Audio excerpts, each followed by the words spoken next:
I asked about my sister's wedding date only for her to state, "It happened last week. I only invited a few people who mattered." I questioned my mom about this, and her reply was, "The wedding was for just a few of us. The family decided that your presence wasn't needed." My family entirely overlooked my financial contribution. With a calm smile, I silently departed. The following morning, opening with a slight pause, a sigh, then a calm, almost weary tone that slowly builds in intensity. You ever just feel like a background character in your own life? Like you're always there, always helping, but somehow you're never truly seen? I thought I was just being a good brother, helping pay for my sister's dream wedding. But then came the call, the one that told me the wedding was over, and I wasn't even invited. My own family decided my presence wasn't needed. Can you even imagine that kind of betrayal? My name's Noah. I'm 33. For as long as I can remember, I've been the background guy. The one who shows up early, stacks chairs without being asked, remembers where all the extension cords are. At work, I'm the ops guy for a warehouse, all spreadsheets, delivery routes. Did pallet 48 go out? Why does scanner 7 die every lunch break? That's my world. I live alone, in a little one-bedroom with thin walls and a balcony that barely fits me and my basil plant, which, honestly, is always on the verge of giving up. My whiteboard by the door is my lifeline. Bills due, shift swaps, grandma on Tuesdays. When things go wrong, people call me. Not because I'm the fun one, but because I pick up. In our family story, my sister, Nina, she's the glow. Mom says she lights up a room. Dad says she's got that spark. Nina herself? She calls me the creative, a line that, somehow, turned late rent into a plot point. She's 4 years younger, effortlessly beautiful in every photo, and very good at, "I just need help for a week." We've done this dance forever. When we were kids, I gave up the good chair for her piano practice because the acoustics were better in the corner. In high school, I took the bus so she could have the car for rehearsals. After college, I floated her small amounts that gradually morphed into not-so-small amounts. It never felt dramatic, though. It just felt like being a brother. I'm a creature of routine. Saturday, laundry. Sunday, pasta. Tuesday, call grandma, where she'll ask the same 3 questions in different orders. Are you eating? Are you saving? Are you sleeping? I always answer, yes, yes, and working on it. I like things fixed, dependable. My chipped blue mug. My same route through the grocery store. My sneakers, lined up by the door. I don't need a lot. I just need people to say what they mean. When Nina got engaged, I hugged her. For real. She and Mark had that, we can finish each other's sentences, energy that looks so good on Save the Dates. Mom, of course, bought a binder with tabs. Dad promised, we'll all pitch in. That binder lived on their kitchen counter like a second heart. And me? I'm good at pitching in. Tell me what you need, I said. It wasn't a trap. It was a reflex. Months rolled on. There was a group chat, N&M Wedding Brain. I wasn't in it. Mom said, "Too many cooks," and then forwarded me screenshots like I was allowed in the lobby, but not the room. Color palettes. A cake flavor debate, lemon elderflower, naturally. We're thinking September, maybe October if the leaves behave. I kept my PTO flexible. Then came the asks. The venue wanted a hold. I put down the deposit, so we don't lose the date. The photographer asked for a retainer. I paid it, to lock in that style Nina loves. The florist needed a design fee. I covered it, because they only take Zelle and your dad can't figure it out. I don't like attention. I like confirmations. One Tuesday night in late fall, after a day counting boxes that never matched the manifest, I texted Nina. Me. Hey, do we have the wedding date nailed down? Need to plan PTO. Her dots popped up. Immediately. Rare. Nina. Oh, it happened last week. I just stared. Those words, they hit me like a physical blow, like magnets suddenly repelling when they should attract. It made no sense. Me what? Nina. We kept it super small. I only invited a few people who mattered. The fridge hummed louder. The silence screamed. I called Mom. She answered like she'd been waiting. Mom. Noah, sweetie, the wedding was for just a few of us. The family decided that your presence wasn't needed. The family decided, my presence not needed. I watched my basil plant lean towards nothing and felt something inside me tilt. Okay, I said. That's my sensible boy, Mom said, relieved. It was intimate. No fuss. You're not a crowd person. Everyone conveniently forgot I was paying for the wedding. I didn't demand photos. I didn't ask about the cake. I ended the call, washed a mug that didn't need washing, and looked at my face in the dark window. My mouth made a shape that looked like a smile, but felt like a door slamming shut. A final, irreversible click.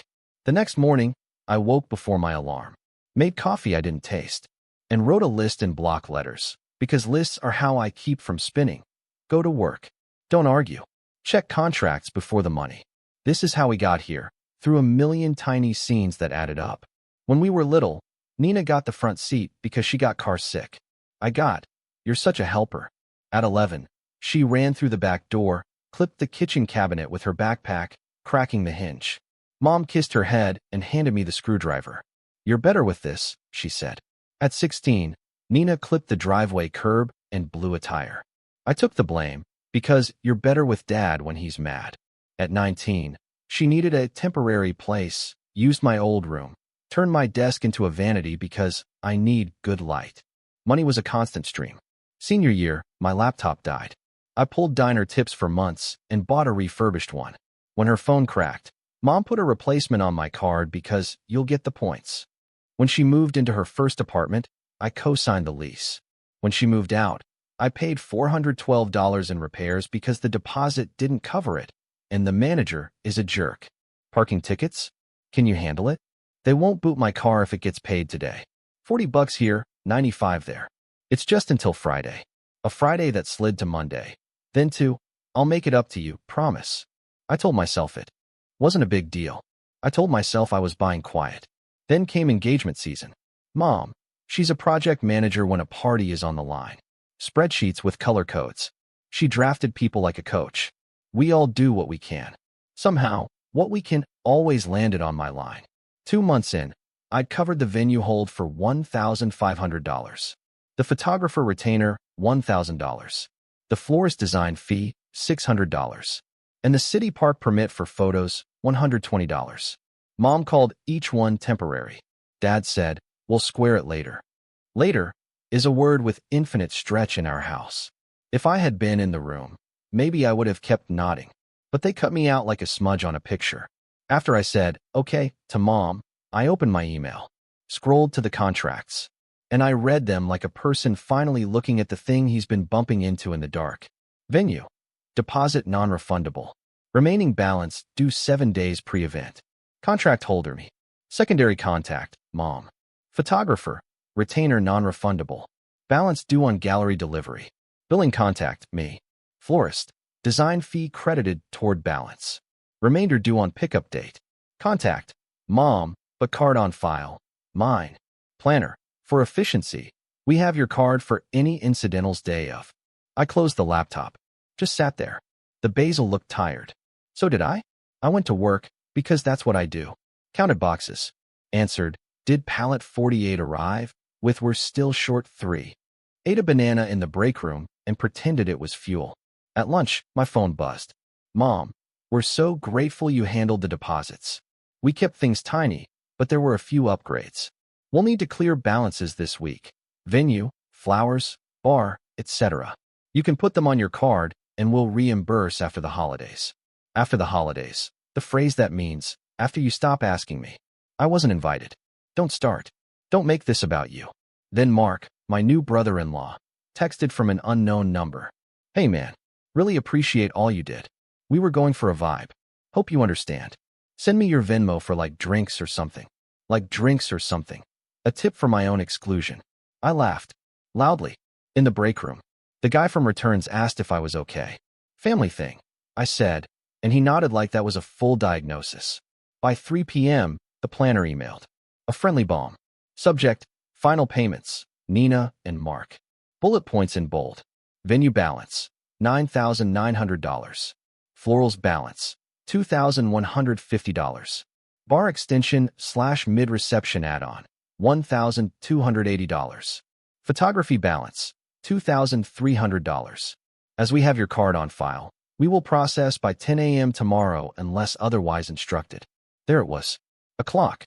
My card, used like a family ATM. I went home, sat in the quiet you get when your brain is screaming, stared at the whiteboard.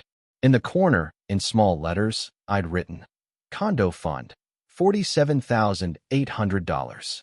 With a date I hope to hit next spring. I pictured that number dropping for a party I didn't attend. And something very small in me, stood up. I checked my budget, because that's my first language. Take home, $2,740 a month. Rent and utilities, $1,100. Groceries, $220. Insurance, phone, gas, $250. Savings, $900 to the fund. If nothing broke, what was left covered coffee, socks when the heel ripped, the random thing the car decides to do in February. There wasn't a line for someone else's $9,900 remaining balance. There wasn't a line where I wrote, wedding I wasn't allowed to see. I thought about all the little times. Leaving work early to wait for a plumber at Nina's place because she couldn't get out of a shift. Missing a movie night because Mom needed me to pick up candles before the store closed. Dad handing me the ladder because you're tall. In our house, my traits were tools. If I didn't hand them over, I was cold. I boiled pasta I didn't want. Ate 3 bites. Tried to read. The word skittered. I slept badly. But I woke with a plan. Fully formed. Not revenge, not a scene. Just accuracy. Put the money back in their hands. Put my name back in mine. I called out of work. First time in months. Typed a script for myself, because I ramble when I'm nervous. Hi. Please remove my card from the account. Redirect the invoice to the contracting parties.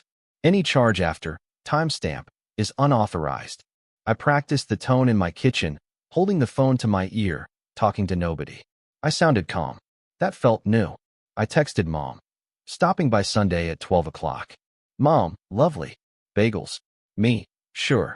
I wrote Sunday folder on an index card and clipped it to my keys. I slept better. Sunday noon. My parents' house. Mom loves a Sunday. She calls bagels a spread and arranges fruit like it has to pass inspection. I parked down the street, giving myself 10 extra steps to breathe.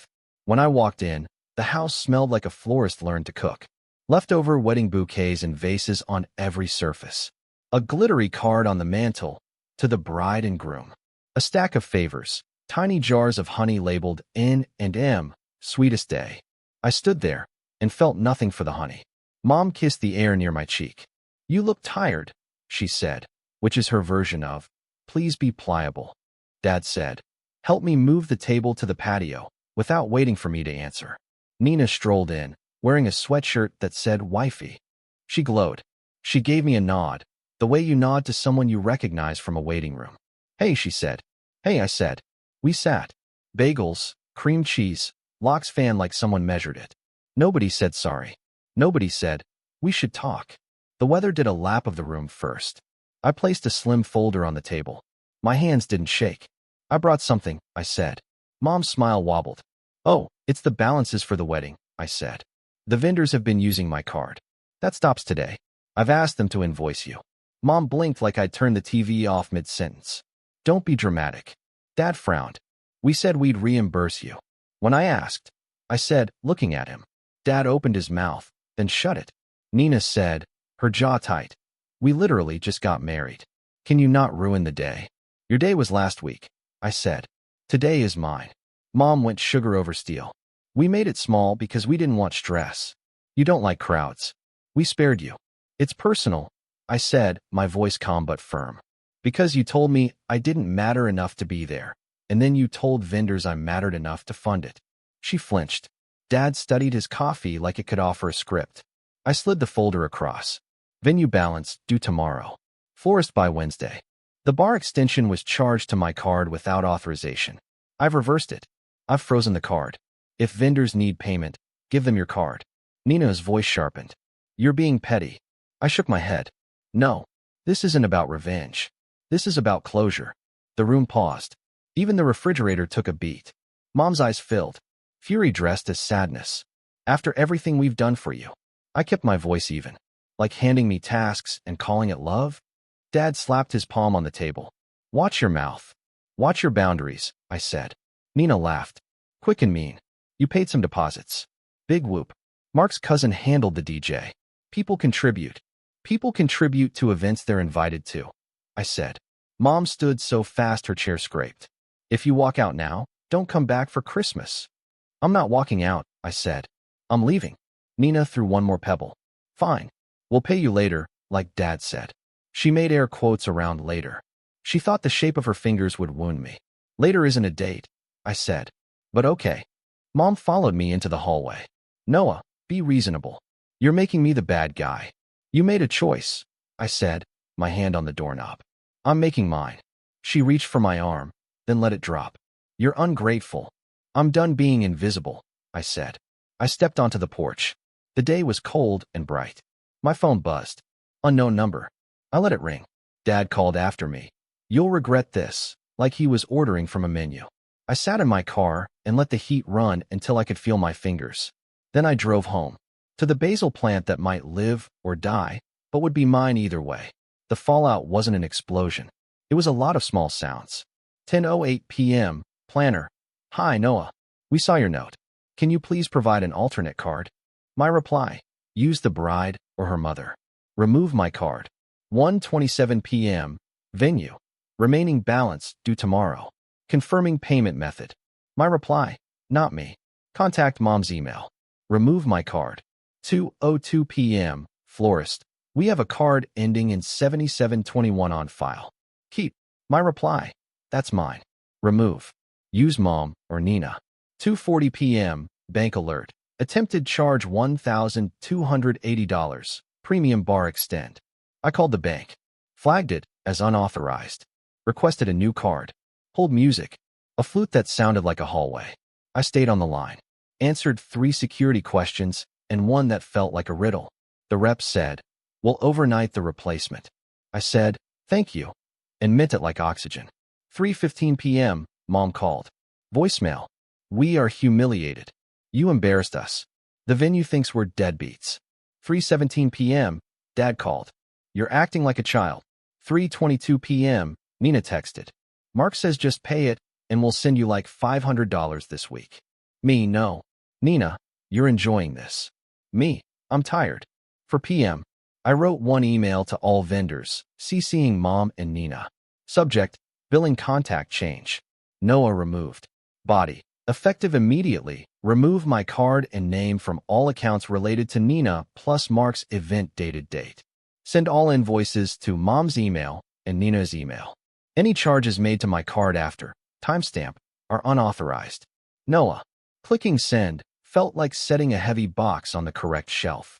5:20 p.m. My aunt texted a Bible verse about forgiveness. I replied, thanks. Because I don't fight the extended family. I opt out. 7:05 p.m. My neighbor knocked. My package was at her door. You okay? She asked, seeing my face. Family stuff? I said. She nodded like, that's a weather report. That night, I made a new list. Freeze credit, Experian, Equifax, TransUnion. Remove saved payments from the family Amazon. Change bank passwords. Add alerts $1. Set voicemail to text preferred. Schedule therapy intake. Buy a bigger pot for the basil. I did the first 4. I booked a Friday 8 a.m. therapy slot a friend recommended. I moved the basil to more light. I put my phone on Do Not Disturb. And I slept. Like someone pulled a plug. Monday, the group chat woke up angry. So ungrateful. After everything Mom does. Money isn't everything. You think you're better. I muted it. At 9:12 a.m., the venue emailed. Per your instruction, we've updated billing. Congrats to the couple. I stared at the exclamation point like it had teeth. And let it go. At lunch, Eli from work slid into the chair across from me. You're quiet, he said. Family stuff, I said. Vague and ominous, he said, smiling. Want to borrow my noise-canceling headphones for your brain? I told him the clean version. He said, I'd love a family who calls me petty for not underwriting a party. I laughed. Once. Loud. Something unclenched. Tuesday, my boss pulled me aside. You've been on it, she said. I want you to lead the peak season schedule. It came with a raise. Small but real. I swallowed a lump and said, thanks. I bought myself decent coffee beans on the way home. Didn't apologize to my budget. Wednesday evening, Mom showed up at my building. Without texting. She buzzed 9 times. The building turned into a sound. I watched through the glass. She held a bakery box, like sugar could fix logistics. I didn't buzz her in. She texted, open the door. Me? Please don't come unannounced. She stood until the box probably got cold. Then she left. Thursday morning, Dad sent a photo of my old baseball glove. Caption: "Do you want this or should I toss it?" Translation: "Come over and make peace. Me? Keep it, Dad." He replied, "You're being dramatic." I let the phone face down without answering. Sometimes, the adult thing is silence. Friday at 8, I sat on a couch that wasn't mine and told a therapist I'd been paying admission to my own family. Saying it out loud made it real in a different way. She nodded. What would it sound like to stop paying? We made a list. It wasn't a magic spell. It was, don't loan money you can't gift. Don't put your name on things you don't control. Don't attend events where you are a prop. Don't explain a boundary more than once. After, I walked 2 extra blocks just to feel my feet. I bought the basil a bigger pot and dirt that promised well draining. Like that's a personality. I repotted it on the balcony, apologized to the plant for the whiplash. Over the weekend, Grandma called. I heard there was noise, she said, careful. I told her the truth, without the mess. They had a wedding without me, I said. I removed my card. She exhaled like a kettle starting. I'm sorry, sweetheart. Come by next week. I made stew. I wrote stew on Tuesday, like it was a meeting. Sunday, Mom texted, venue needs a card. Today. Then, photographer won't release the gallery until paid. Then, florist says the balance is past due. Proof. The system works when I'm not the system. I didn't reply with tips. I didn't jump in. You should call them, if anything. A week later, a transfer hit my account from Mom. $250. With the note, start of the payback. I didn't type, thank you. I moved it to savings and labeled it door fund, because in my head, the condo has a door that doesn't stick, and I get to paint it blue if I want. No big apology came. No porch speech. Just fewer pings, more quiet. It felt weird, than normal. 3 weeks in, Nina texted at 10:03 a.m. I hate how this went. You didn't deserve the text I sent. I was being mean. I typed and deleted 5 times. I finally sent, I'm not going to be anyone's wallet anymore. She wrote back, K. Not a reconciliation. Not a war. A pause. Work got busy in a way I liked. Clear problems, clear fixes. I rewired the pick paths, shaved 6 minutes off a route, watched chaos settle into lines. My boss emailed, nice work. I printed it and stuck it by the whiteboard, because sometimes you need proof that effort matters somewhere. On a Sunday, my neighbor with the package invited me to a potluck. Friendsgiving round 2, she said. Bring whatever. I brought rolls, duct tape, and the screwdriver I keep in my glove box. Their folding table needed a brace. I made one out of a paint stirrer and a prayer. We went around and said one thing we were grateful for. When it was my turn, I said, boundaries. And it sounded like a joke, until it didn't. Nobody asked me to explain.